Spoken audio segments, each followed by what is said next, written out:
Hello, everyone. This is Gary from Timeline Astrology, and this is the June 2025 Sidereal forecast.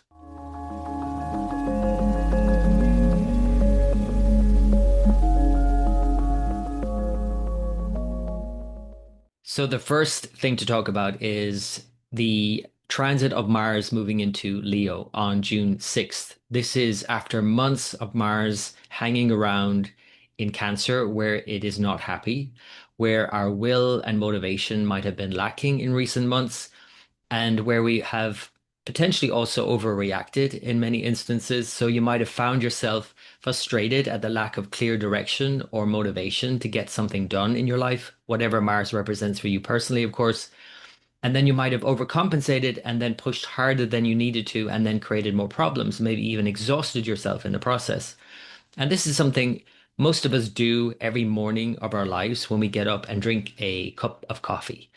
A coffee is a bitter tasting beverage, and that is what Mars rules. Mars rules bitterness. And it isn't just bitterness in terms of the taste of bitterness, it's bitterness that can actually creep in when we don't get what we want when we want it.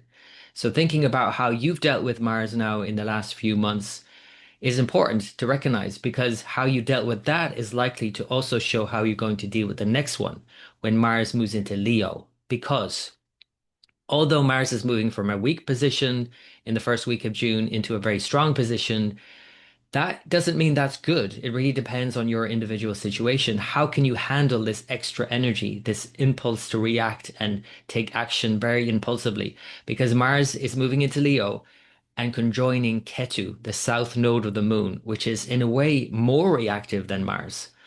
Mars is more externalized in many ways. It's our action and our will to do something.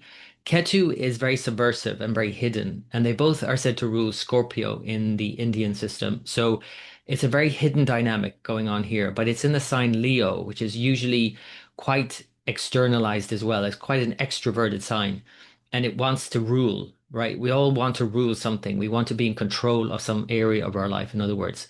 So this is likely going to lead to a lot of energy to do stuff, to be more determined to do stuff, but also more reactive and impulsive, maybe, and reckless even as the energy comes back. Again, the problem prior to this was that Mars in Cancer was we didn't have the energy. Now we have the energy. What are we going to do with it? What are you going to do with it?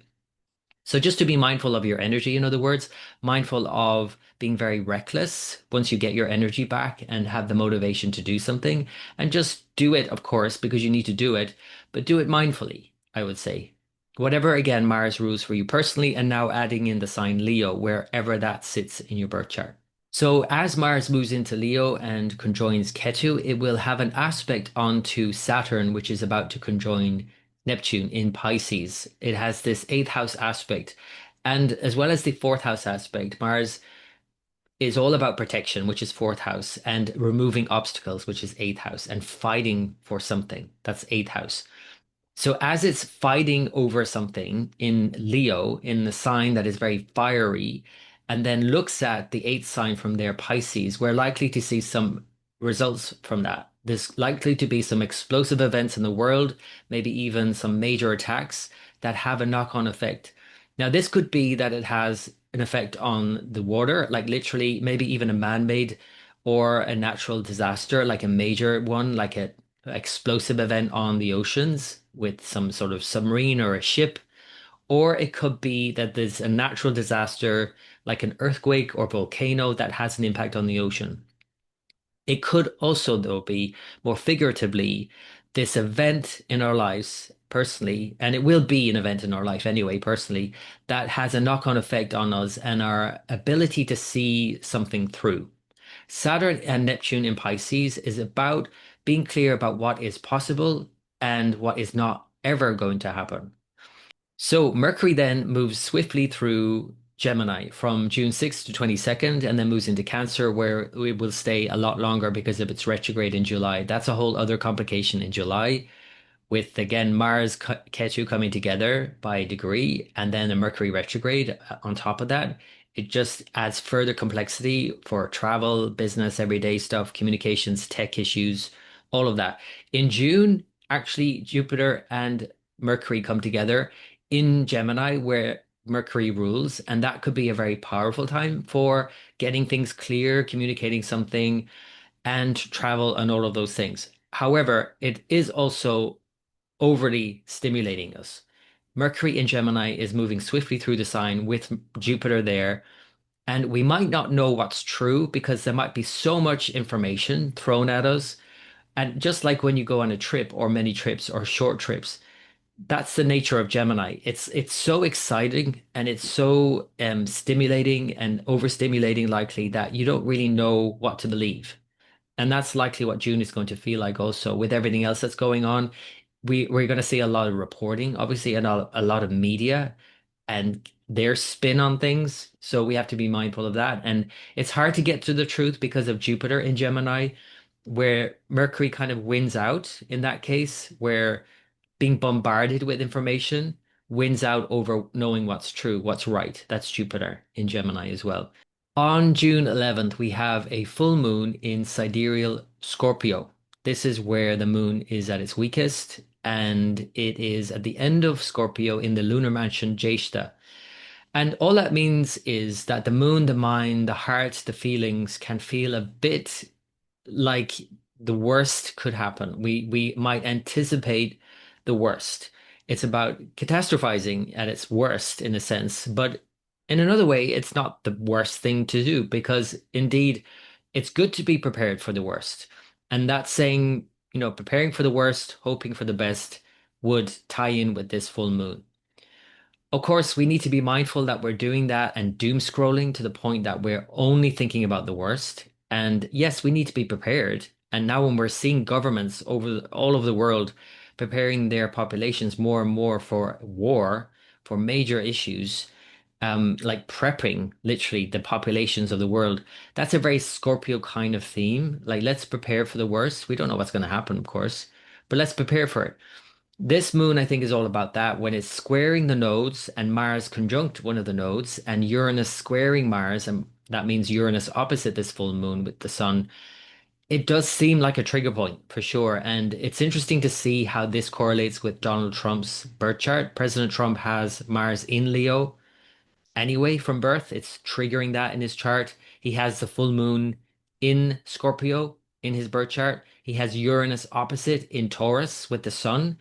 This is his birth chart in a sense, in many ways. This is a trigger, many triggers in his birth chart. So that might mean that Donald Trump is either personally impacted, he could be under threat at this point. I don't want to go into that any more than saying that, but it could also be the thing with the tariffs and the knock-on effect that that has and what he decides to do now.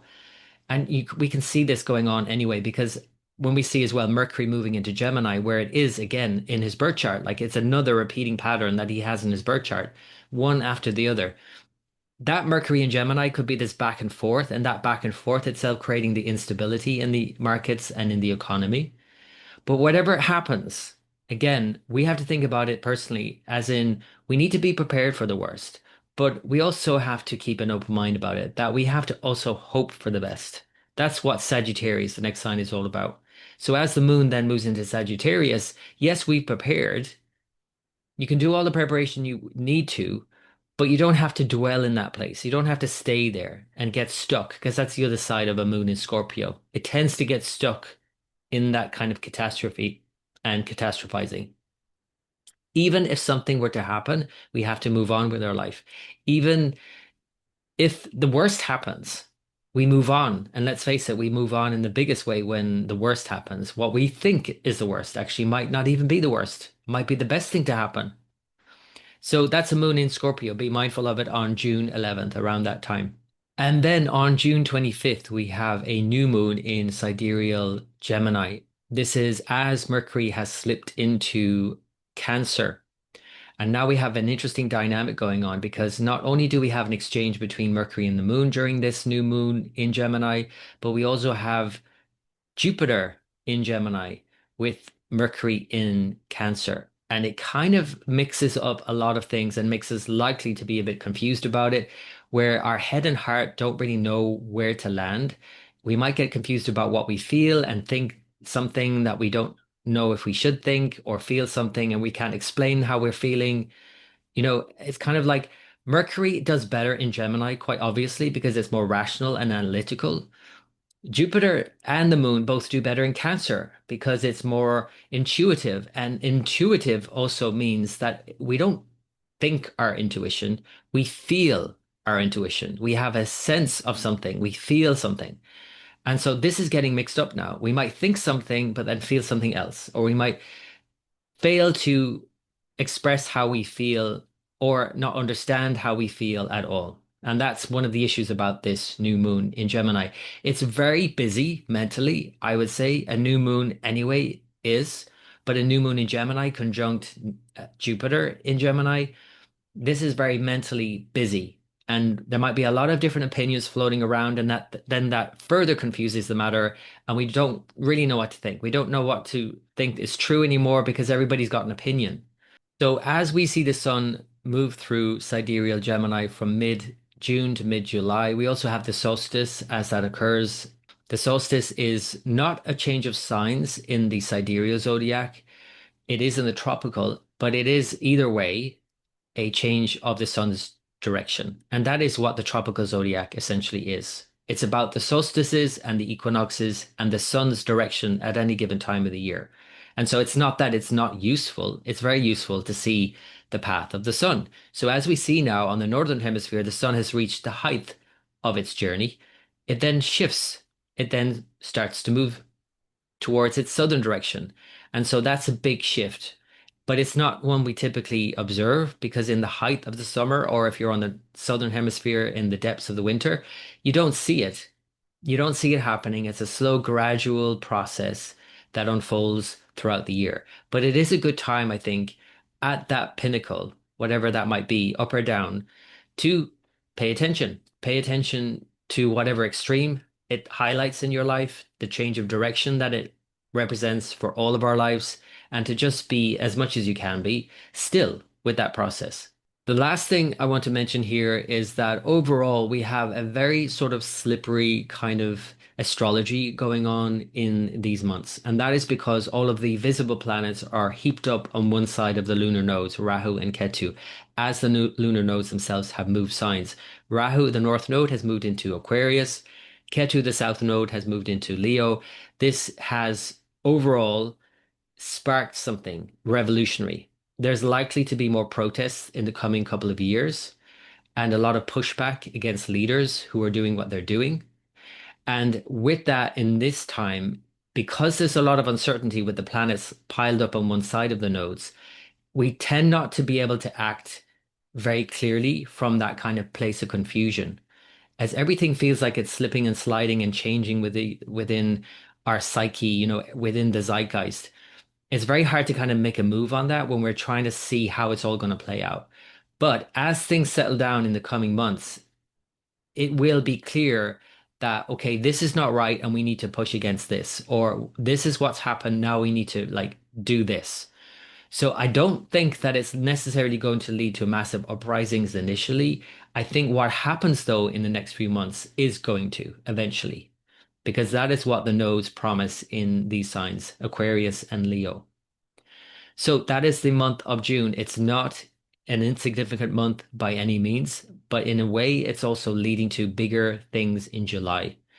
This could be a time of removing any falsity in your life to get clear about what is true, to what is real, and to be able to work on that and to work towards a dream that you've been having for a long time. Even if it's a bit of a come down initially, that it's not going to happen this way, but you can make it happen in this way.